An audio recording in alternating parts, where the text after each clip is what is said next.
আসসালামু আলাইকুম। প্রিয় দর্শক, অন্য মঞ্চের আলাপচারিতায় আপনাদের সকলকে আমন্ত্রণ জানাচ্ছি। ভারতে নিযুক্ত ইসরায়েলের রাষ্ট্রদূত রেউফেন আজার দাবি করেছেন বাংলাদেশ ও পাকিস্তানে হামাসের তৎপরতা বিরাট বৃদ্ধি পেয়েছে। তিনি সতর্ক করে বলেন, হামাসের উগ্রপন্থী প্রভাব এবং সংশ্লিষ্ট কার্যক্রম মধ্যপ্রাচ্যের বাইরে এসব অঞ্চলে, বিশেষ করে পাকিস্তানে এবং বাংলাদেশে ছড়িয়ে পড়ছে, যেটা বৈশ্বিক উদ্বেগের বিষয়। ইসরায়েলি রাষ্ট্রদূতের দেয়া মূল বক্তব্যগুলো হলো: ১. 2023 সালের 7 অক্টোবরে ইসরায়েলে হামাস যা করেছে গাজা থেকে গিয়ে, সেই ঘটনার পর থেকে ইসরায়েল বাংলাদেশ ও পাকিস্তানে হামাসের কার্যকলাপের ওপর নজর রাখছে। নজর রাখার কারণ হলো, হামাস গাজা থেকে তাদের একটা বড় অংশের যেসব তাদের সৈন্য সামন্ত এবং তাদের সমর্থক কর্মী তাদেরকে সরিয়ে দিয়েছে ঠিকই, এবং তারা তাদেরকে আরবের দেশগুলো, আগে কয়েকটা দেশ গোপনে হলেও তাদেরকে আশ্রয় দিচ্ছিল, সেই আশ্রয় দেওয়াটা তারা বন্ধ করে দিয়েছে। এর ফলে হামাস ছড়িয়ে পড়েছে অন্য দেশগুলোতে এবং বিশেষভাবে পাকিস্তান এবং পাকিস্তান হয়ে বাংলাদেশে। ফলে বাংলাদেশের ব্যাপারে, বাংলাদেশে যে হামাস ছড়িয়ে পড়েছে, এই ঘটনাটা, এই খবর দিয়েছেন ইসরায়েলের রাষ্ট্রদূত। হামাস মধ্যপ্রাচ্যের বাইরে নিজেদের প্রভাব বিস্তার করার চেষ্টা করছে এবং অন্য অঞ্চলের উগ্রপন্থীরা যাতে তাদের কাছ থেকে শিখে ওই 7 অক্টোবর তারা যেমন করেছিল,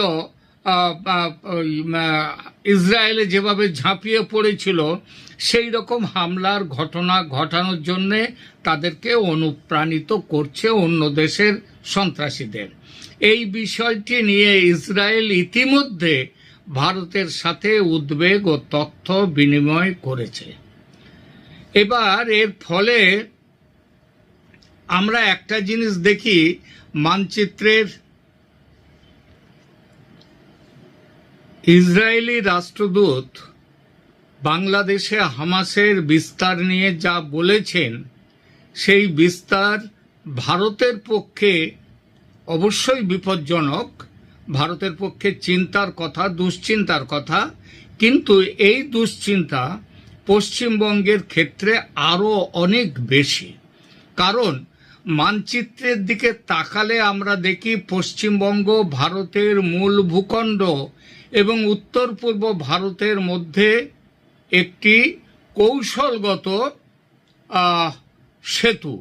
একদিকে বাংলাদেশ, অন্যদিকে নেপাল, আরও উত্তরে ভুটান এবং পূর্বে উত্তর পূর্ব ভারতের রাজ্যগুলো।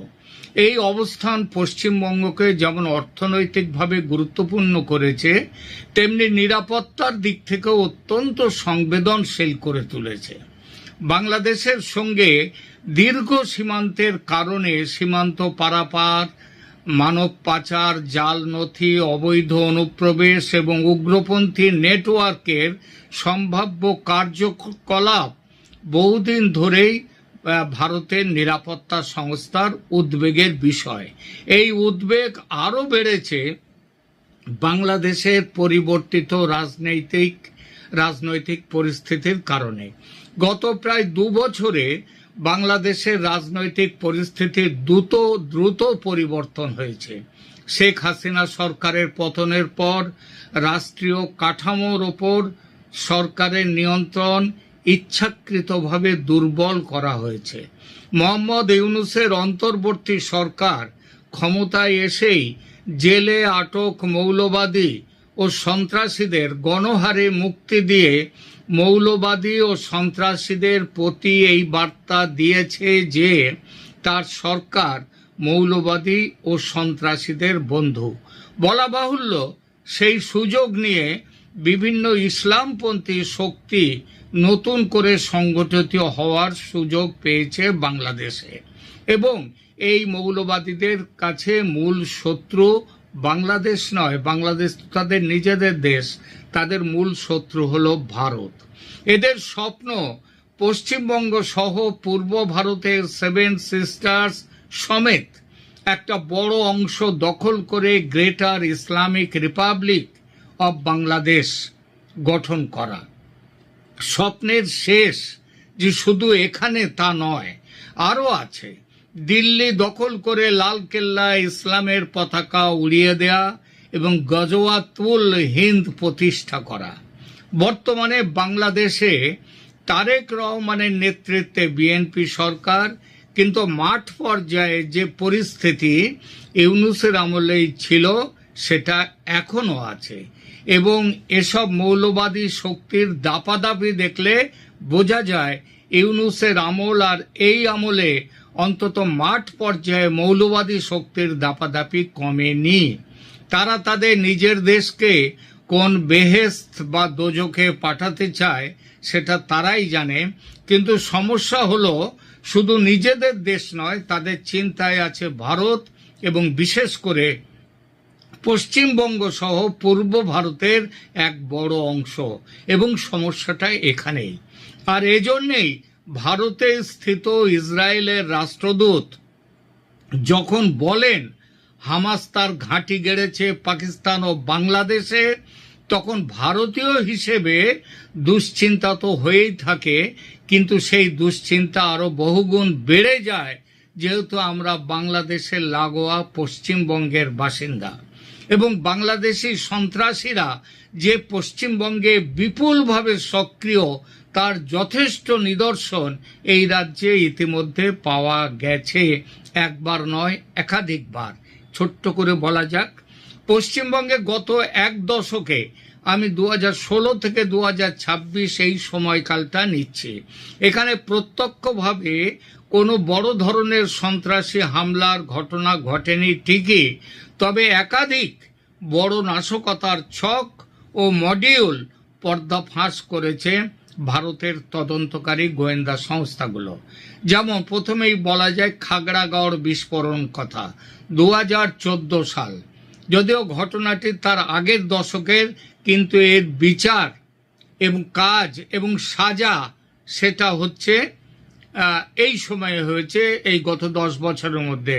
কি কি হয়েছে? 2014 সালের 2রা অক্টোবর বর্ধমানের খাগড়াগড়ে জেএমবি মানে জামায়াতুল মুজাহিদিন বাংলাদেশ সেই জঙ্গিদের ডেরায় বোমা তৈরির সময় বিস্ফোরণ ঘটে। আর এই মামলা এনআইএ তদন্ত, এটা পশ্চিমবঙ্গের তৎকালীন মমতা ব্যানার্জির তৃণমূল কংগ্রেস সরকার চাপা দিতে চেয়েছিল। এনআইএ তদন্ত হাতে নেয়, তদন্ত চালিয়ে মোট 31 জনকে গ্রেপ্তার করে। 2021 সালের ফেব্রুয়ারি মাসে বিশেষ এনআইএ আদালত শীর্ষ সেই জঙ্গিদের দীর্ঘ সময়ের জন্য কারাদণ্ড দেয় এবং মোট 19 জন দোষী সাব্যস্ত হন। অর্থাৎ এটা এমনি হাওয়ায় তুলে দেয়া কোনো অভিযোগ নয়, এটা একটা প্রমাণিত অভিযোগ। দ্বিতীয় উদাহরণ দেয়া যায় লস্কর ই তৈবার নিয়োগ। লস্কর ই তৈবা মানে LET, এদের একটা নিয়োগ মডিউল এটা পাওয়া গেছে। কোথায়? উত্তর 24 পরগনার বাদুড়িয়ায় তানিয়া পারভিন নামের এক তরুণী লস্কর ই তৈবা এবং ISI এর হয়ে জঙ্গি নিয়োগ ও উগ্রপন্থী মতবাদ ছড়ানোর অভিযোগে গ্রেপ্তার হয়। পরবর্তীতে দেখা যায় এই মডিউলের সঙ্গে আরো বহু লোক যুক্ত আছে, অনেককেই চিহ্নিত করা হয়। ঘটনার তদন্তভার এখানেও এনআইএ এর হাতে যায়। এই মডিউলের অন্যতম হোতা সাইয়াদ এম ইদ্রিসকে এনআইএ এর বিশেষ আদালত 10 বছরের সশ্রম কারাদণ্ড দিয়েছে। অর্থাৎ এতেই প্রমাণিত হয় যে ঘটনাটি মন গড়া নয়, কেউ মিথ্যে করে ছড়াচ্ছে না। এরপরে আল কায়দার মডিউল গ্রেপ্তার হয়েছে 2020-তে। 2020 সালের সেপ্টেম্বরে রাজ্য পুলিশের সহায়তায় এনআইএ মুর্শিদাবাদ এবং কেরালা থেকে 9 জন আল কায়দা জঙ্গিকে গ্রেপ্তার করে।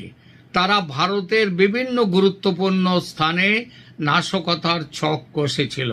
ধৃতদের বিরুদ্ধে ইউএপিএ আইনে মামলা দায়ের করা হয়েছে এবং তাদের বিচার কার্য এখনো চলছে।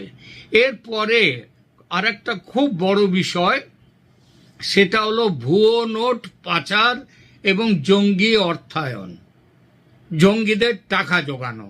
পাকিস্তান ও বাংলাদেশের মদতপুষ্ট চক্রগুলো ভারতের সীমান্তে, বিশেষ করে মালদা ও মুর্শিদাবাদকে কেন্দ্র করে জাল নোট ও জঙ্গি অর্থায়নের নেটওয়ার্ক তৈরি করেছিল। বিএসএফ এবং এনআইএ নিয়মিত অভিযান চালিয়ে এই চক্রের অনেক পাচারকারীকে গ্রেপ্তার করেছে এবং তাদের বিচার প্রক্রিয়া অব্যাহত। আর ইতিমধ্যে আপনারা জানেন, অবৈধ বাংলাদেশি যারা একটা বিরাট পরিমাণে গত বেশ কিছু বছর ধরে পশ্চিমবঙ্গে এসেছে এবং পশ্চিমবঙ্গ থেকে সারা ভারতে ছড়িয়ে পড়েছে, তাদেরকে চিহ্নিত করা, তাদেরকে ফেরত পাঠানোর প্রক্রিয়া চলমান। এটা কারো অজানা নয় যে পাকিস্তানের সামরিক গোয়েন্দা কাঠামো দীর্ঘদিন ধরেই হাজার ক্ষতের মাধ্যমে ভারতকে দুর্বল করার কৌশল অনুসরণ করছে। এই ক্ষত তৈরি বা আক্রমণের পাকিস্তানি কৌশলের নাম হচ্ছে সন্ত্রাসবাদ। ভারতের সন্ত্রাসবাদী কাজকর্মে মদত দিয়ে দেশ জুড়ে অশান্তি ও ধ্বংসের বাতাবরণ তৈরি করা। এই ধ্বংসযজ্ঞের মারাত্মক রূপ আমরা মুম্বাইয়ে দেখেছি। কাশ্মীর, পাঞ্জাব, মুম্বাই এবং বিভিন্ন সময় উত্তর পূর্ব ভারত, এই পশ্চিমবঙ্গ, সব ক্ষেত্রেই এই অভিযোগ উঠেছে। কয়েক মাস আগে পহেলগাঁওয়ে যে মারাত্মক ঘটনাটি ঘটেছিল এবং যেটা দিয়ে হিন্দু মুসলমান দাঙ্গা বাঁধাবার একটা চেষ্টা করা হয়েছিল, যার প্রতিক্রিয়ায় অপারেশন সিন্দুর হয়, তার পেছনেও হামাস জঙ্গিদের যোগ ছিল, এমন কথা বলেছে ভারতের গোয়েন্দারা। এরপরেও আছে লালকেল্লার সন্নিকটে যে গাড়ি বোমা বিস্ফোরণ হয়, তার মধ্যে যুক্ত ছিল বাংলাদেশি সন্ত্রাসীরা। এই সমস্ত ঘটনা স্পষ্ট ইঙ্গিত দেয় যে বাংলাদেশে উদ্ভূত সন্ত্রাসবাদ ক্রমেই সংহত হয়ে উঠছে, আর যেভাবে তারা গুছিয়ে নিচ্ছে নিজেদের সরকারি প্ররোচনায় এবং প্রশ্রয়ে, তাতে এর আড়ালে পাকামাথা হামাসের যুক্ত থাকার সম্ভাবনা কখনোই উড়িয়ে দেয়া যায় না।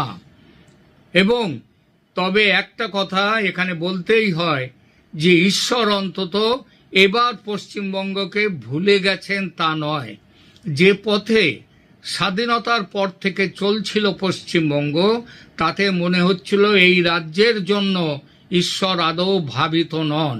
এটা ঈশ্বর পরিত্যক্ত একটি রাজ্য, অথবা ঈশ্বর ঘুমিয়ে পড়েছেন, তিনি পশ্চিমবঙ্গকে দেখতে চান না। সেই থিয়েটারের গানটির মতো, মনোজ মিত্রের একটি থিয়েটার নাটক, সেখানকার ভগবান নিদ্রা গিয়েছেন, কথা কইতে পারে না। কিন্তু দেরিতে হলেও ভগবানের নিদ্রা ভেঙেছে। কংগ্রেস আমলে পশ্চিমবঙ্গকে ভগবান দেশভাগের ক্ষত সামলাতে ব্যস্ত রেখেছিলেন। বাম আমলে ভগবান কমিউনিস্টদের বিপ্লব নামক বুজরুকির স্বপ্নে আচ্ছন্ন রেখে মরণের পথে নিয়ে গিয়েছিলেন। কমিউনিস্টরা বলে না, রিলিজিয়ান ইজ দ্য ওপিয়াম, মানে ধর্ম হচ্ছে আফিং, আর কমিউনিস্টদের বিপ্লব নামক বুজরুকিটা হচ্ছে আর এক রকমের আফিং। এটাতেও এই বিপ্লবের স্বপ্নে, এই বুজরুকির স্বপ্নে আচ্ছন্ন রেখে একটা জাতকে ধ্বংস করার নাম হচ্ছে কমিউনিস্টদের বিপ্লব। আর মমতার আমলে বাঙালির মেরুদণ্ড ভেঙে চুরে পুরো জাতটাকে চিতায় তোলার ব্যবস্থা করা হয়েছে। তবে চিতায় শেষ আগুন জ্বালাবার আগে, অথবা কোরামিনে গঙ্গা যাত্রা, সেই গঙ্গা যাত্রায় সেখানটায় গিয়ে রেখে দেয়া হয়েছে বাঙালিকে, সেই অবস্থায় ঘুম ভেঙেছে ভগবানের।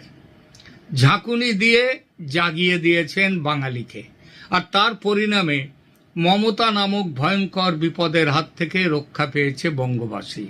পশ্চিমবঙ্গকে শেষ করবার জন্য ভারতকে টুকরো করবার জন্য পাকিস্তান বাংলাদেশের সন্ত্রাসী শক্তির যেসব অস্ত্র মজুদ ছিল, মমতা সযত্নে সেই সব অস্ত্রকে শান দিয়ে শত্রুর হাতে ভালোভাবে তুলে দিয়েছেন এবং আরও দিচ্ছিলেন। তিনি হিন্দুর বিরুদ্ধে মুসলিমের হাতে অস্ত্র তুলে দিয়েছেন। সীমান্ত যাতে খোলা থাকে এবং এই রাজ্যের ডেমোগ্রাফি যাতে মুসলমানদের হাতে, বাংলাদেশি মুসলমানের হাতে চলে যায়, তার জন্য যা করার তাই করেছেন। সীমান্তে কাঁটা তারের বেড়া দেওয়ার জমি তিনি দেননি, যাতে সীমান্ত দিয়ে অবাধে যাতায়াত করতে পারে, তারা ভারতে এসে বসবাস করতে পারে। পুলিশকে তিনি অকেজো করে দিয়ে সন্ত্রাসীদের প্রশ্রয় দিয়েছেন। এবারের এই 26-এর নির্বাচনে মমতাকে হারিয়ে দিয়ে, বাম কংগ্রেসকে প্রায় অদৃশ্য করে দিয়ে এবং বিজেপিকে ক্ষমতায় এনে রাজ্যের জনতা যদি জেগে না উঠত, তাহলে 5 বছর পর এই রাজ্য কোথায় পৌঁছে যেত সেটা ভাবতে গেলে শিউরে উঠতে হয়। ভগবান রাজ্যবাসীর ঘুম ভাঙিয়েছেন, এটার জন্য ভগবানের প্রতি কৃতজ্ঞতা জানাতে হয়। তবু মনে রাখতে হবে, শত্রু এখনো শেষ হয়নি, বড় একটা ঘা খেয়েছে এই মাত্র। শত্রু কিন্তু কামড় দেওয়ার জন্য তৈরি হচ্ছে, আপাতত কিঞ্চিত অদৃশ্য হয়ে আছে, দৃশ্যমান নয়। ইসরায়েলের রাষ্ট্রদূত সতর্ক করে দিয়েছেন আমাদের, এটা বলেছেন আমরা যেন সজাগ থাকি, ঘুমিয়ে না পড়ি। হামাস পশ্চিমবঙ্গের দোরগোড়ায় বাংলাদেশে বসে গেছে। আমাদের মনে রাখতে হবে, চারপাশে শত্রু পরিবেষ্টিত হয়েও ইসরায়েল যে বেঁচে আছে এবং মাথা উঁচু করে বেঁচে আছে এত বছর ধরে, তার কারণ ইসরায়েলিরা ঘুমোয়নি, তারা সজাগ। ধন্যবাদ।